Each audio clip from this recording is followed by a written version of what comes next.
ታውቃቸዋለህ? እንዴ ማይ ደንግጬ ስለነበር አላስተዋልኳቸውም። አሁን እንደገባኝ ከሆነ ግን ባዩሽ በጣም ቀድማናለች።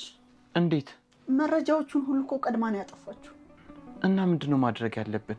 አላውቅም። ብቻ እኔ ማወቅ የምፈልገው አንድ ነገር ብቻ ነው። ምንድነው?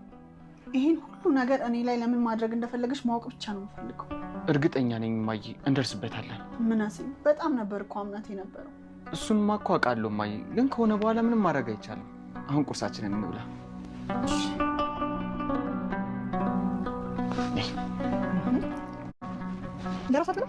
ከነባይ ጋር እኮ በልቻለሁ። አሁን ቺቢሊ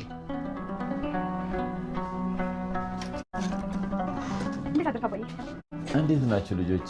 ኑ እስቲ ቀፊኝ እንጂ አንዬ ቁጭ በይ። ነይ ልጄ ቁጭ በይ። ቁጭ በሉ እስቲ። እንዴት ነው አባባ? ይመስገን ደህና ነኝ። እንዴት ናችሁ እናንተ?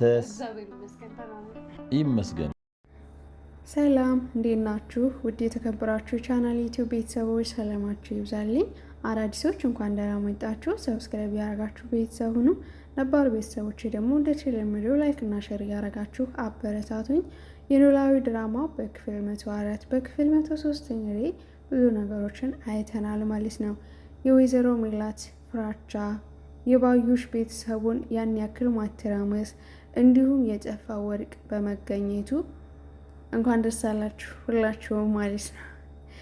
እንግዲህ በስተመጨረሻም የጠፋው ወርቅ የሜላት ከሰላም እጅ ገብቷል ማለት ነው። ነገሩ ግን ግራ ቢያጋባም የሀና አባትና ተምቹ እዚህ በኋላ የሚገናኙ ይመስሏቸዋል። በጣም ነው የሚያስፈራው። እውነት ለመናገር ወደ መጨረሻ የነበረው ትዕይንት በጣም አስፈሪ ነው። አለመተመናቸውን ስታምናቸው በዚህ ልክ እንደሚክዷት ሀና ስታቅ ከኖላዊ ጋር የምትጣላም ይመስለኛል። ድራማው ሲጀማመር እንግዲህ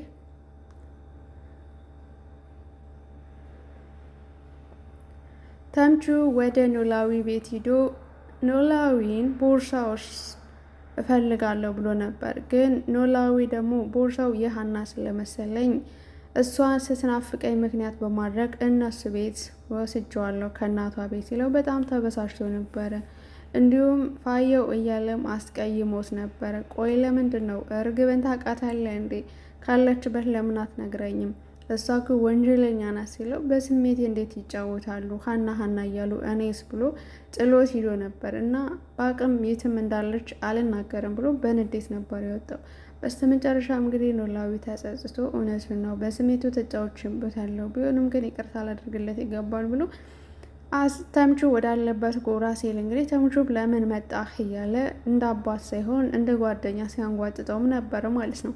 በስተመጨረሻም ኖላዊ እንግዲህ ለጥፋት የተጸጸተ ይቅርታ እየጠየቅኩ ነው፣ ልክ ነህ፣ በስሜት መጫወት አልነበረብኝም፣ አንተ ትክክል ነህ፣ ልጅ እኮ ነህ፣ ብታጠፋ እንኳን ልቀጣህ እችላለሁ፣ ግን አሁን ይቅርታ ብያልክ ነው፣ ተጸጽቻለሁ፣ እንደዛ ማለት የለብኝም ሲለው ስላልወለዱኝ እንጂ በአፍ ልጄ ቢሉ ምንም ዋጋ የለውም፣ ስለዚህ ብሎ በድጋሚ አስቀይሞታል ማለት ነው።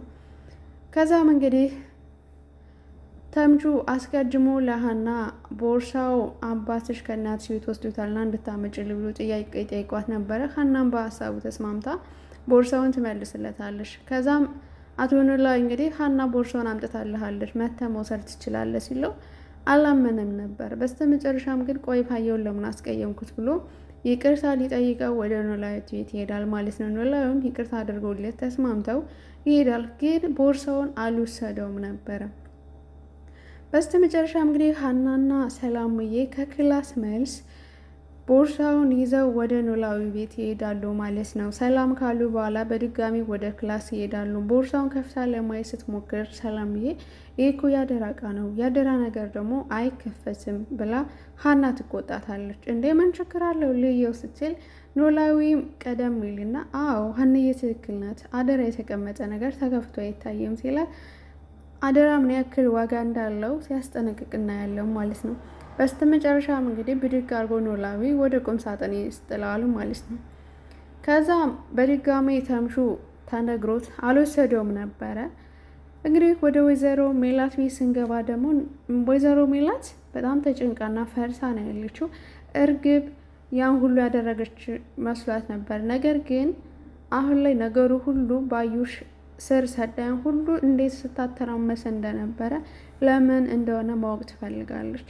በስተመጨረሻም እንግዲህ ድንብላልም ያለውን ነገር ፍርጥርጥ አርጋ ከእስካሁን የነበረው ስትበድላት እጇን እንደቆረጠቻት እናቷንም ልትገላት እንደነበር በመርዝ ማርዛ ያን ሁሉ ያሳለፈችውን ስቃይ ስትነግራት ልትጨነቂ አይገባም፣ እሷ ማለት ጨካኝና ክፉ ሰው ነች፣ እኔንም ስታሰቃይ ነበር ስትል ያን ሁሉ ስታሳልፊ ለምን አልነገርሽኝም ስትላት እኔ መኖር እፈልጋለሁ፣ የምፈልጋቸው ሰዎች አሉ፣ ቤተሰቦች አሉኝ፣ እኔን ይፈልጉኛል። ስለዚህ ጨካኝ ነበረች፣ እያስፈራራች ነበረ። እንዲሁም ከምታስታውሽ ከሆነ በሌሊት እናንተ ወደ ክላሴ ስትመጡ ቁጭ ብዬ ስታገኙኝ አገኙኝ አላገኙኝ እያልኩ እያሰብኩ ነበረ። ልንገራችሁ አልንገራችሁ እያልኩ ነበር። ታስታውሻለሽ? የሆነ ጊዜ እንደውም ፎቶውን እንዳጠፋችው እና ከሰላም ስልክ አስታወሽ አይደል? ያ ሁሉ አይቻለሁ፣ ግን ስታስፈራራኝ ነበር። እንዲሁም መሮኝ እኮ ጠፍቼ ሁሉ ነበር እናንተ በሌላችሁበት ሰዓት። ነገር ግን እሷ ከመንገድ ላይ አስቆማ ውጭ ስለሽ የምትወጭ እኔ ብቻ ነኝ የማዘሽ ብላ ነው የመለሰች ስትል በዚህ ሰዓት እንግዲህ ወይዘሮ ሜላት በጣም ትናደድና በገንዛ ቤቴ ባይታር ሆኜ ነበር ማለት ነው ትላለች። ከዛም ቆርጣ እንግዲህ ወደ እስር ቤት ለመግባት ለመጠየቅ ትሞክራለች ማለት ነው። ነገር ግን ሰላምዬና መናሴ በዚህ ሀሳቧ አልተስማሙም ነበረ።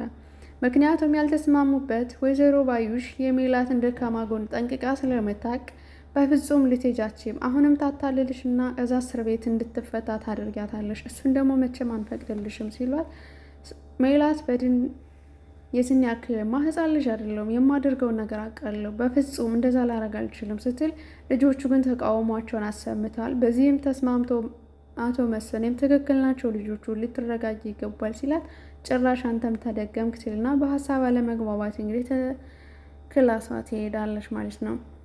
ልጅ ምናሴ ደግሞ በጣም አስተዋይና የእናቱን ጸባይ ስለሚያውቅ ለማረጋጋት እንግዲህ ይሄዳል ማለት ነው። ከዛም እናቱም ደስ ብላተኝ እኔ እኮ ይቅርታ የምትጠይቁ ይመስለኝ ነበር፣ ግን ሀናንም ወደ እኔ እንዳትመጣ ከለከለችዋት አይደል እያለች እናያለን ማለት ነው። በስተ መጨረሻም እንግዲህ ሜላትም ወደ ባዩሽ አልሄደችም። ከዛም መስፍኔ አንድ ሀሳብ ይመጣለታለኝ። ባዩሽን ልከሳት ይገባል፣ ነገር ግን ምንም አይነት ማስረጃ የለንም ብሎ ለምናሴ ሲያማክረው ምናሴም ይህ ሁሉ ነገር አድርጋ እኛ ለፖሊሶች መናገር እኮ ነው የሚጠበቅብን ሲል አይ በስም ማጥፋት ራሱ እኛ ወንጀለኛ ልንሆን እንችላለን፣ መረጃ ቢኖረንም ማስረጃ ግን ምንም ነገር የለንም ይላል። ከዛም አንድ ሀሳብ ይመጣለታል መስፍኔ፣ አንድ ኖላዊን የሚያውቀው ነገር ካለ መጠየቅ፣ ሁለት ደግሞ ድንብላል ሜላት የነገረቻትን መስፍኔ ስላወቀ ለምስክርነት ቢያናግራትም ድንብላል ግን በጣም ስለፈራች እጄንም አልነካም፣ እዚህ በኋላ ምንም ነገር አቆም የምትሉኝ ከሆነ ስራውን ለቅቄ እወጣለሁ እንጂ በጭራሽ እኔ መስዋዕት አልሆነም ስትል ፍራቿን ትናገራለች ማለት ነው። ነገር ግን ሊያረጋጋት ቢሞክርም ዘራፍ አሻፈረኝ ብላለች ማለት ነው። ከዛም እንግዲህ ኖላዊም ጥያቄ ሲጠይቁ አሲርና ሰላም መስፍኔና ምናሴ ወደ ኖላዊት ቤት ይሄዳሉ ማለት ነው። ከዛም ኖላዊ እንግዲህ ከፎቶ ለሀና ከሰጠናት መረጃ ውጭ እኔ ምንም የማውቀው ነገር የለም፣ ነገር ግን አንድ ነገር የማረጋግጥላችሁ ከጎናችሁ በማንኛውም ሰዓት አለው ሲል ቃሉን ሰጥቷል ማለት ነው። በስተ መጨረሻም ኖላዊ ወደ እነ ሜላት ቤት ይሄዳል ማለት ነው። ከዛም እንግዲህ ሜላትና መስፍኔ አንዳንድ ነገር እያናገሩት ነበር። ግን አንድ ነገር አለ። እስካሁን ሲረዳን የነበረው ሰውዬ አሜሪካ ነው የሚኖረው፣ ፖሊስ ነበር። አሁን ላይ ግን ልናገኘው አንችልም እና ባዩሽ ብቻዋን እንዳልሆነች እና እሷን እንዳላችሁት ገንዘብ የላትም፣ ግን ኃይለኛ ከውጭ የሚያግዛት ሰው እንዳለ በእርግጠኝነት እናገራለሁ ሲል ኖላዊ እውነትን አፍርጦ ተናግሯል ማለት ነው። የወይዘሮ ሜላት ወርቅ እንግዲህ በስተመጨረሻ ሀና ለአባቷ ምግብ ልትሰራለት ስትሄድ ከክላስ መልስ ነበረ። ተምቹም ወርቁን ላምጣ ብሎ ቦርሳውን ላምጣ ብሎ ወደ እነ ሀና ቤት ሲሄድ ወደ አባቷ ቤት ማለት ነው። ከዛም እንግዲህ ሰላምዬ ደከመኝ አረፍ ማለት አለብኝ ብላ ከአልጋው ላይ ትራስ አድርጋ ስትንተራሳ ይቆረቆራታል ጭንቅላቷን ማለት ነው። ይሄ ነገር ቆይ ምንድን ነው ብላ ከፈት ስታረገው ወርቅ፣ አስቡት እንግዲህ ይሄ ወርቅ ብላ በድንጋጤ ይሄ ነገር ምን እንደሆነ ታውቂያለሽ ትላታለች። ሀናም የሰው ለምን እቃ ትከፍቻለች ብላ ስትቆጣጠኝ አስብሿል ምን እንዳለ በውስጡ ወርቅ ነው እንዴ ብላ ማስቀድማ ተናግራ ነበረ። ነገር ግን የማየ ወርቅ ብላ ይመስላል ነው ያለች እንጂ ነው አላለችም። ከዛም ወርቁን ሊወስድ ተምቹ ሲመጣ ተከፍቶ ወርቁን ያህል። ከዛ ሰላምም ደንግጣ ይሄ ማለት የእርግብ ፍቅረኛ ማለት አይደለም ብላ ፍጥጥ፣ ሁለቱም ተፋጠጡ። ከዛም በብስጭት ሀና ቆይ እርግብ ታውቃታለህ? የምሯን እሷ የምትለው ስትለው የማን ነው ብላ ስታፋጥጠው በጣም በንዴት ተናዶ ጫጭሏቸው ይወጣል ማለት ነው። ከዛም ሀና ወይኔ ጉዴ ምንድን ነው እየተፈጠረ ያለው? ምንም አልገባኝም ስትል ይሄ ልጅ ቆይ ታውቂዋለሽ ብላ ሰላምም ትጠይቃታለች። ይህ ማለት ተምቹ ይባላል እያለች መናገር ትጀምራለች። ይህ ነዋ ታዲያ ዋናው አጭበርባሪ ብላ እንግዲህ ወንጀለኛ እንደሚሆን ምንም ጥያቄ የለውም። ተምቹም ባየው ነገርና በተፈጠረው ነገር እጅግ በጣም ደንግጧል ማለት ነው። አንደኛ ሀና ይህንን እውነት አታውቅም። ሀናም ይህንን ነገር ባለማወቋ ኖላዊ ደግሞ ያለውን ነገር በሚያውቅበት ሰዓት ምን ሊፈጠር እንደሚችል በጣም ከባድ ነው ማለት ነው። አስቡት እንግዲህ። ሰላማችሁ ይብዛልኝ። በቀጣይ ቪዲዮ እንገናኝ።